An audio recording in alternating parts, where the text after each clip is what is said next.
Heaven and earth will pass away, but my words will not pass away.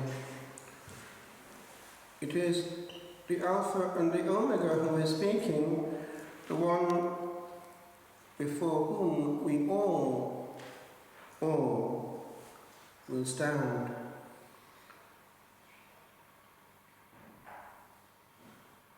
Advent operates on two levels: the coming of the Saviour to be prepared for, the coming also of that same Saviour, the Son of Man, that all will see, coming on the clouds of heaven.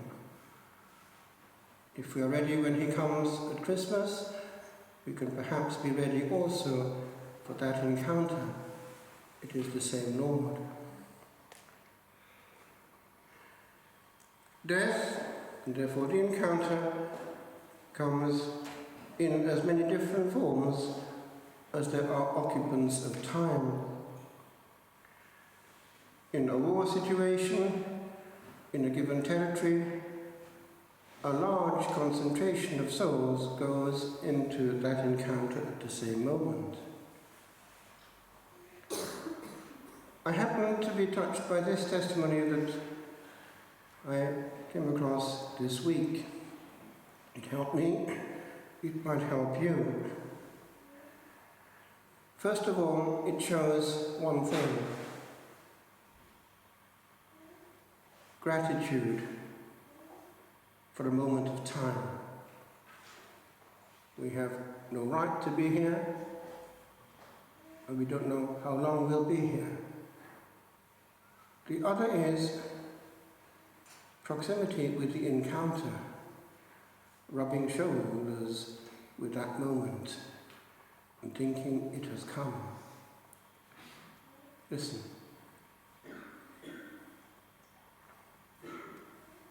It's close actually to our family in a sense, because some years ago I was in prayer and a nudge came, go to see Kashuk. That's my brother's father-in-law. It's short for Casimir, a Polish soldier who had escaped. As you know, Poland was eaten by both the Russians and the Germans. He had an awful time. And at one point, he was wounded and he was in a military hospital. He was an officer, and they came in and asked, are there any officers present? And he was, in his weakness, starting to raise his wounded arm. And the nurse cocked on and put it down and said, don't listen to him, he's wounded, he's delirious. Keep quiet. All the other officers, as you probably know, were taken and shot. About 10,000 of them. And as I was preparing him for death, which happened a few days after, I reminded him in Welsh, for he'd learnt Welsh, remember Kashuk, you shouldn't be here. You were given a second chance. And fully lucid, he said, yes, I know. That was brushing shoulders with death. And so was this. This person was called Jakob. He was 84 years old at the time. He related his story because they were in this hospital ward together. The man who was writing this, who is still in middle age now. He was born in Russia, but of German parents, and he fought in the Red Army at the beginning of the Second World War. He was taken prisoner by German soldiers during a street fight. Since he spoke fluent German and Russian, He subsequently worked as an interpreter for the German army. When things changed again during the war, he was caught by the Russians and exposed as a former Russian soldier. Since he had worked for the German army, the Russians sentenced him to death. People wonder what happened to the whole of that Eastern army. Barbarossa, one of the biggest invasions, if not the biggest, of history. About 1 million troops went over from Germany into Russia. Jacob, at the time in the war, was the father of 4 young children. He had only 24 hours to live before his execution. During these last hours, noticed, he confessed to a priest. Now that's a blessing. A priest was available. And apologized to Jesus for all the sins he had committed during his life. Execution, actually, though awful though it is, can be the salvation of a soul, knowing the moment of one's death in advance. He also prayed for his wife and children, and then was ready to die. He, along with the others who had been sentenced to death, was taken, each one from his cell, and placed in front of a ditch.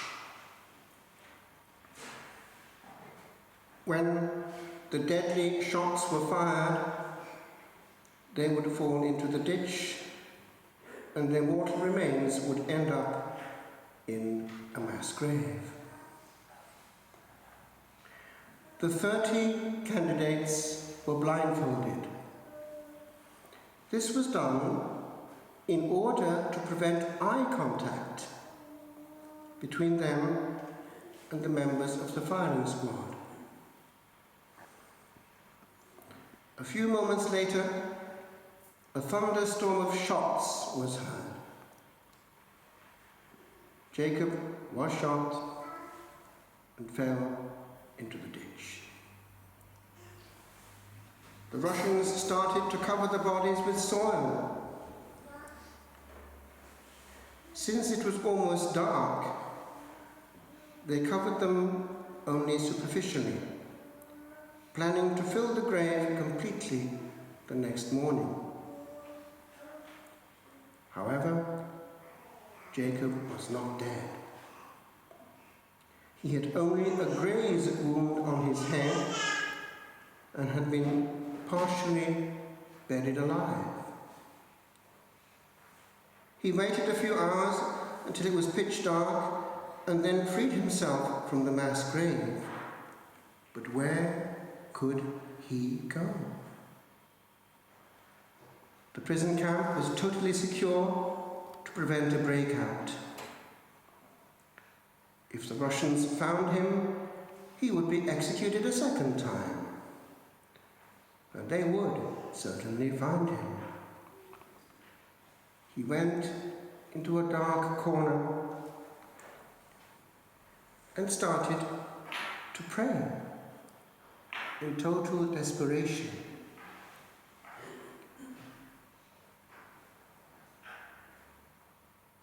He prayed for a miracle. But he pondered these words in his mind. Forgive, and you shall be forgiven. That, my friends, is important. Don't carry the cancer of unforgiveness, no matter what they've done to you.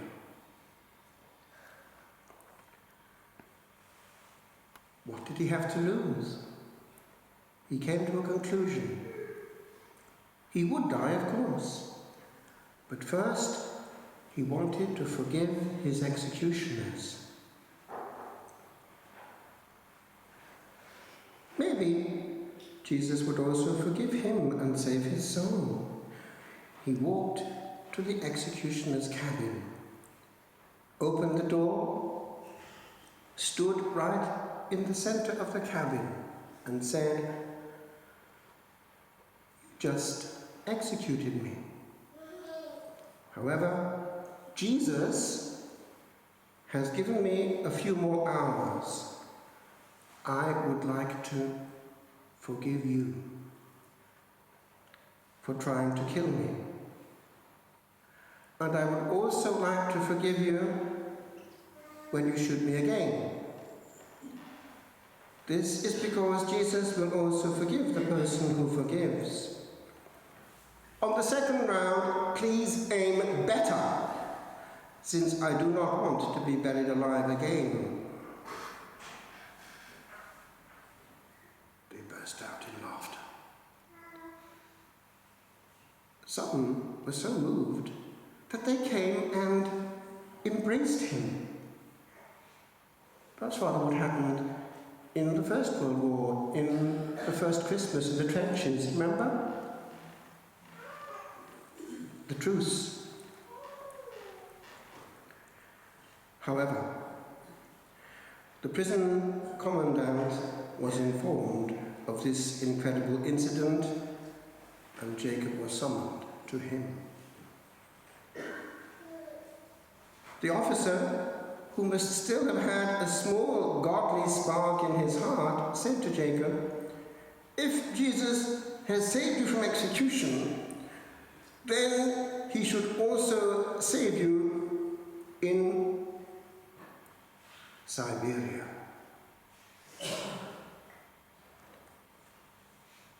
He was sentenced to 15 years of hard labor underground in the Siberian coal mine.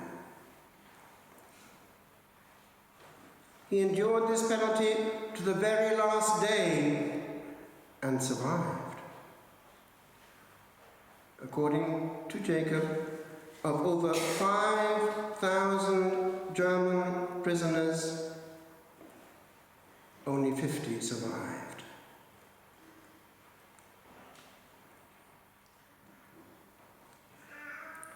The others were starved progressively or buried alive when shafts caved in. He never saw his family, of course, for 20 years. Later, he made an application for emigration and found his way to Germany. They were able, therefore, to meet up. They were alive. But 2 sons stayed in Russia, and 1 daughter lived in the United States. Here, therefore, we're at the point where this other one is with him in hospital. Every day his wife, notice this bit, every day his wife came to the hospital to visit her Jacob. Fidelity. Fidelity. They sat on the bed, holding hands, and sometimes his wife laid her head on his shoulder. Fidelity. Every evening, after Jacob put on his pajamas, he knelt in front of his bed and he folded his hands on the sheet and prayed aloud to Jesus, thanking him for his grace and help.